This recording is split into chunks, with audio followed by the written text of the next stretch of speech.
काय हो, काय झालं? नाही, मी नाही पाहिलं यांना. म्हणजे नीटचं आठवत नाही.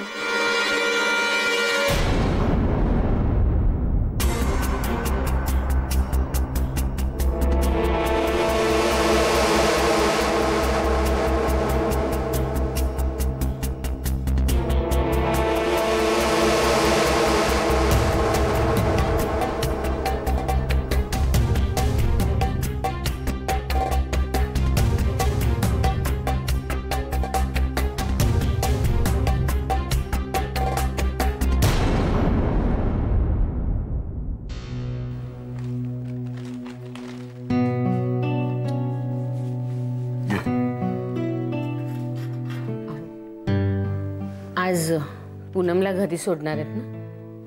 हो, मी चाललोय होतो हॉस्पिटलला. डॉक्टरांची सकाळची राऊंड झाली की सोडतील तिला. हॉस्पिटलच्या वातावरणात एकदा घरी आली ना की खूप बरं वाटेल तिला. अगं असं कसं म्हणतेस वहिनी? घरी आल्यानंतर डॉक्टरांच्या औषधांनी एक वेळ तिची तब्येत बिघडणार नाही, पण तिच्या एकटेपणाचं काय? ते औषधांनी जाणार आहे का? तुला सांगते वहिनी, तिचं एकटेपण नाही बाई बघवत. मी तर असं ऐकलंय, असा एकटेपणाचा धसका घेतलेल्या माणसांना ना एकटं कधी सोडू नये, कोणतरी सोबत सारखं असावं बाई. म्हणजे मला असं वाटतं की आपण एक दिवसातून 3-4 वेळा तरी फोन करायला हवे तिकडे. अरे नुसतं फोन करून काय होणार आहे दादा? आवाज नाही रे, सहवासाची गरज आहे तिला. हो, म्हणजे वंस म्हणतात ते पटतंय मला. नाही, म्हणून मी काय म्हणते माहितीये, तुम्ही काळजी करू नका, मी जाते तिकडे राहायला. असं बघू नका एकमेकांकडे. तुमची परवानगी असेल तरच जाईन, नाही तर म्हणाल कुसुम न विचारता गेली म्हणून. कुसुम, असं चिडू नकोस. हो की नाही ते सांग. आणि नाही असेल ना तर विचारही करणार नाही तिकडे जाण्याचा. मग काय का होईना. मी काय म्हणतो ते आधी नीट ऐकून घे. मी काय म्हणतो, समजा पूनमलाच आपण इथे आणलं तर म्हणजे आपल्याला तिची काळजी घ्यायला सोपं जाईल आणि तिलाही सोबत होईल ना. बरोबर आहे, पण मला नाही वाटत ती इकडे यायला तयार होईल असं. का? मी बरोबर बोलते वहिनी. दादा, शेवटी आपलं घर ते आपलं घर. तात्पर्य काय? तुला तिथे जायचंय. बघ वहिनी, बघ कसा बोलतोय बघ. आता मला तिकडे जायचं म्हणजे काय, मला मजा करायला जायचंय का? असं म्हटलंय का मी? अहो, वाद का घालताय पण तुम्ही या विषयावर? आपण असं करू ना, पूनमलाच विचारू. विचारा, आणि ती नाही म्हणाली की सांगा मला. बघ म्हणजे तिने नाही म्हणावं अशी इच्छा आहे का तुझी? म्हणजे मी तिथे जाऊ नये अशी इच्छा आहे का तुझी? अशी माझी काही इच्छा नाही. जरा तुम्ही शांत व्हा. तिथे एकदा नाही म्हणू दे, मग आपण ठरवू तू तुझे जायचं का नाही जायचं बघू आपण. बघ बघ वहिनी, बघ तू नंतर सुद्धा बघू, विचार करू, ठरवू. एका फटक्यात हो नाही म्हणाला. कुसुम, जाऊ दे, तुम्हाला काय ठरवायचं ते ठरवा शेवटी तुम्ही. अहो कुसुम, कुसुम. अहो अहो अहो, हे बघा, त्या शांत होतील, तुम्ही चिडचिड करू नका. आपण असं करूया का, आधीशी बोलूया या विषयावर, मग ठरवू. मग तर झालं. शांत व्हा आणि घ्या चहा प्या. छान गरम झाला असेल आता.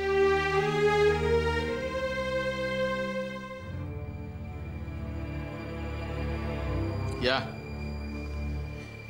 Good morning.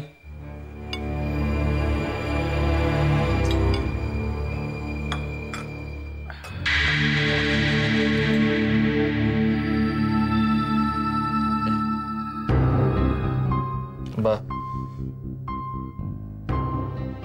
सॉरी. काय? I am sorry. काल रात्री मी ज्या पद्धतीने तुमच्याशी बोललो तसं मी बोलायला नको होतं. काय झालं?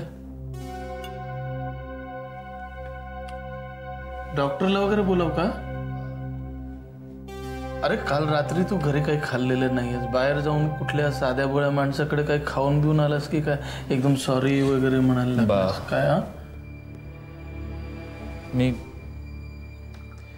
मी खरंच माफी मागतो. इथून पुढे मी तुम्हाला कधीही विचारणार नाही तुम्ही कुठे जाताय, कशासाठी जाताय, काय करताय. जाऊ दे, झालं गेलं, गंगेला मिळालं. फक्त एक सांगतो तुला अभिमान, दोघांमध्ये विश्वास असेल तर संवाद होतो, अविश्वास असेल तर वाद.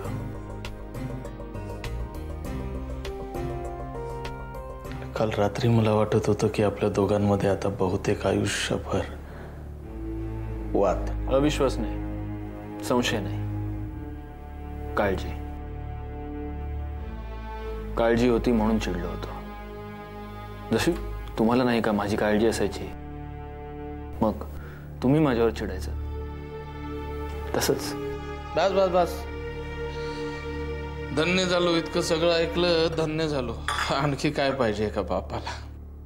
आता कुठे चाललंय?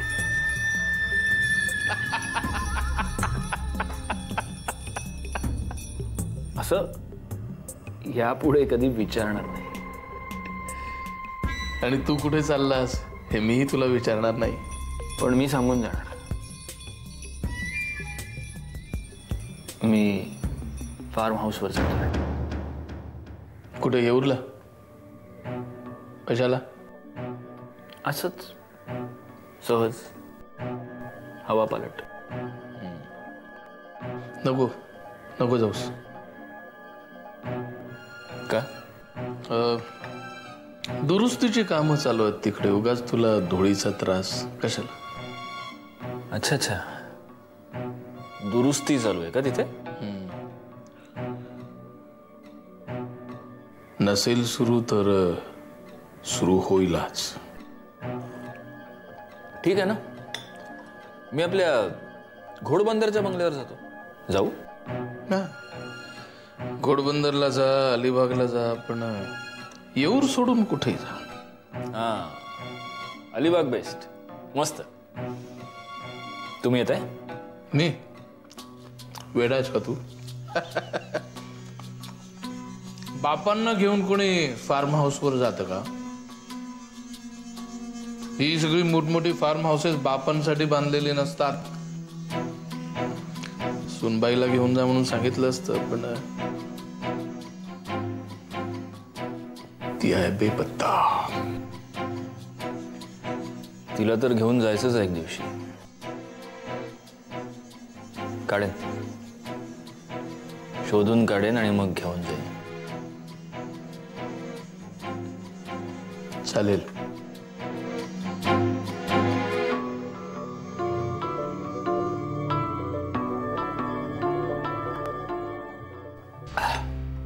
येतो.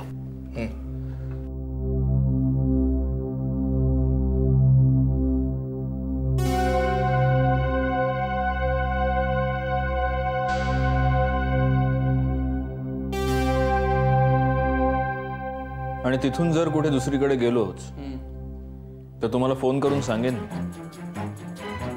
तुम्ही फोन केला नाही तरी.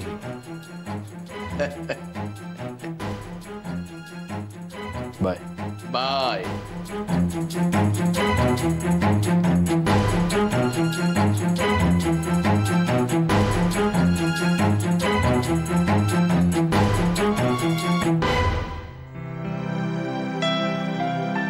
यावेळची वाड्यावरची आमची भेट खूपच थ्रिलिंग होती.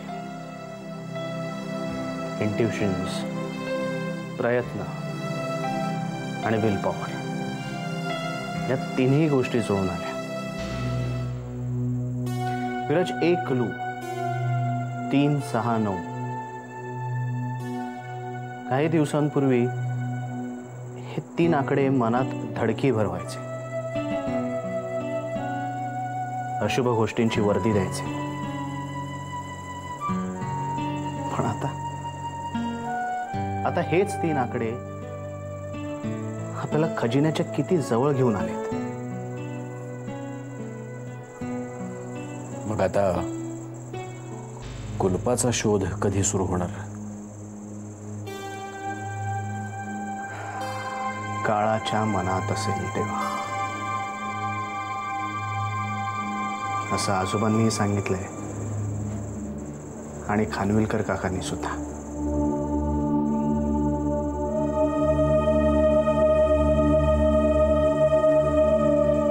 का माहित नाही, काळाची वाट बघत बसून राहणं हे मला नाही पटत. प्रयत्न करा, वेळ तुमची गुलाम होते हे एवढंच माहिती आहे मला.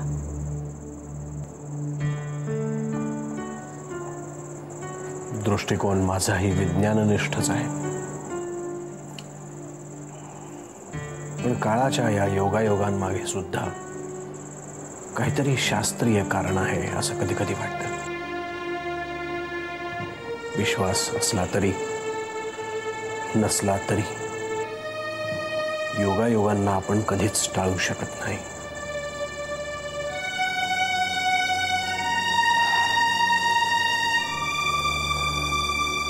पूनम शास्त्रींची तब्येत कशी आहे? बरी आता. कदाचित आज डिस्चार्जही मिळेल.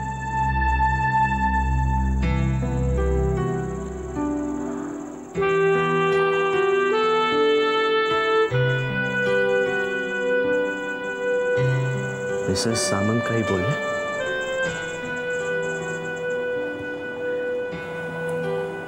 तिच्या शांतपणाकडे बघून असं वाटतं घडलेल्या प्रसंगांमागचं सगळं तिला माहिती आहे, पण ती बोलत नाहीये.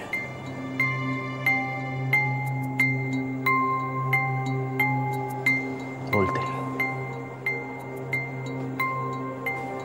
कदाचित त्याही योग्य वेळेची वाट बघत असतील.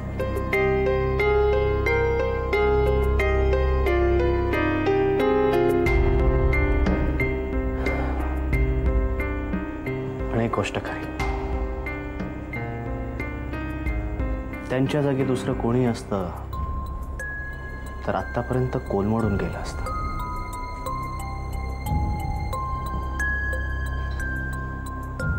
आम्ही दोघंही येणाऱ्या परिस्थितीला सामोरे जातोय बस. प्रश्न आहे तो फक्त पियूच्या एकटेपणाचा. वाटतं कधी कधी एकटं. अगं मग आमच्याकडे येत जा ना. हो ग, मलाही वाटतं तुम्हाला सगळ्यांना भेटावंसं, पण मग बाबांनी वाड्यावर काढलेले फोटो बघत बसते. फोटोतली माणसं बघण्यापेक्षा प्रत्यक्षात येत जा ना. मलाही वाटतं यावंसं, पण मग मनात विचार येतो की कशाला उगाच तुम्हाला डिस्टर्ब करायचं. पियू, आपण मैत्रिणी आहोत की नाही? मग मैत्रिणी एकमेकींमुळे कधीच डिस्टर्ब होत नाही. मग येशील ना आमच्याकडे? मी नक्की विचारेन बाबांना तुमच्याकडे येण्याबद्दल, पण माहिती नाही ते हो म्हणतील की नाही. का नाही म्हणतील? चल आपण आत्ताच विचारूया. अगं आता आत्ता ये ये. डॉक्टर,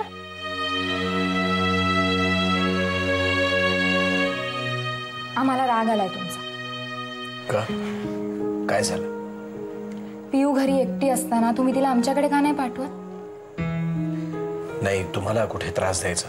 मैत्रीमध्ये हे शब्द वरचे असतात. चालेल, नक्की पाठवेन असे शब्द वापरा. विचार करून सांगतो मी तुम्हाला. त्यात एवढा काय विचार करायचा आहे? तसं नाही, म्हणजे तनिष्कालाही विचारायला हवं. मग विचारा ना लवकर. नक्की. आम्ही वाट पाहतोय पियूची. शुअर.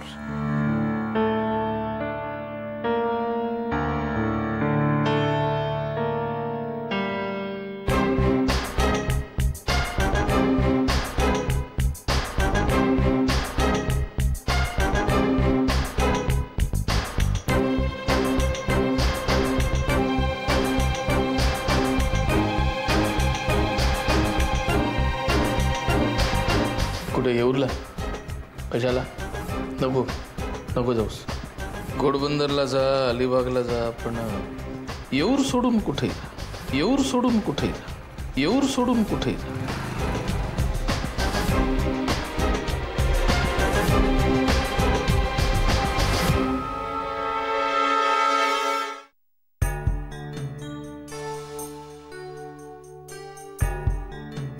माफ करा, तुम्हाला जरा थांबायला लागलं. काय झालं इन्स्पेक्टर, अचानक बोलावून घेतलं? काही गंभीर नाही ना?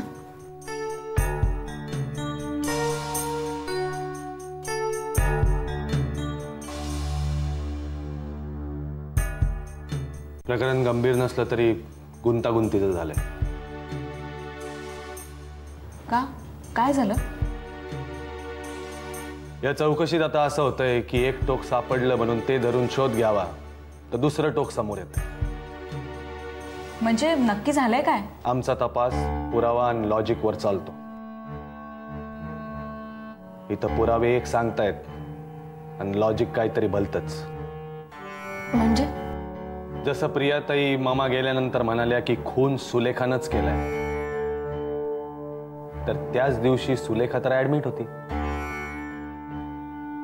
आणि क्लिप मिळाली तनिष्काताईंची. म्हणजे तनिष्काताईंनीच. अहो पण माझं पूर्ण ऐकून तर घ्या. हे सगळं तनिष्काताईंनीच केलंय असं जर मानलं तर क्लिपच्या रेकॉर्डिंगची वेळ आणि मामांच्या खुनाची वेळ मॅच होत नाही. खून आधीच झालेला होता. आता दुसरा महत्वाचा प्रश्न, तनिष्काताईंचं हे रेकॉर्डिंग केलं कोणी? याचाच अर्थ मामांच्या डेड बॉडी शिवाय आणि तनिष्का मॅडम शिवाय तिथं तिसरं कोणीतरी हजर होतं. सुलेखा? अगं पण सुलेखा तर त्यावेळी हॉस्पिटलमध्ये होती.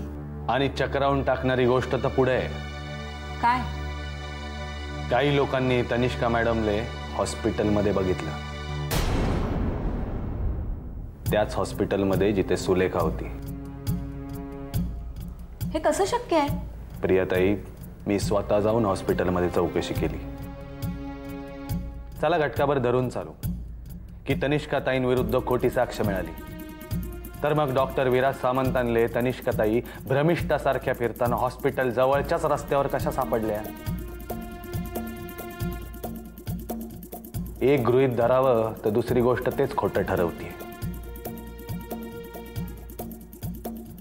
दोघींपैकी कोण कोणाला नाचवतंय हेच कळत नाही. किंवा एकाच वेळी त्या दोघींनाही आपल्या तालावर नाचवणारी तिसरीच कोणीतरी व्यक्ती आहे.